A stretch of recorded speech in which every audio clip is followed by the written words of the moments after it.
So here's how we can adjust the snooze length of your iPhone's alarm. Let's get started. Before we do, make sure you subscribe so you never miss anything important. Anyways, once you have your iPhone in your hand, make sure you check out if you already run the latest version of iOS, which is iOS 26. It has recently been made available depending on when you're watching the video and whatnot, but just go to the settings, software update, and make sure you have that.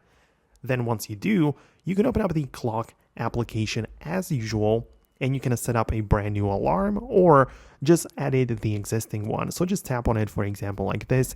The snooze option can be turned on or off, but now below we have the snooze duration setting. So you can make it as short as 1 minute, but you can bump it up to 15 minutes.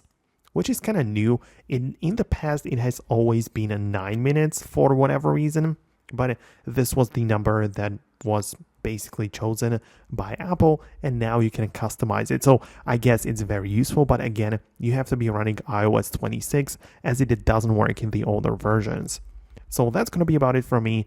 Let me know below in the comments if it worked for you. Subscribe for more tutorials, and I'm going to catch you later.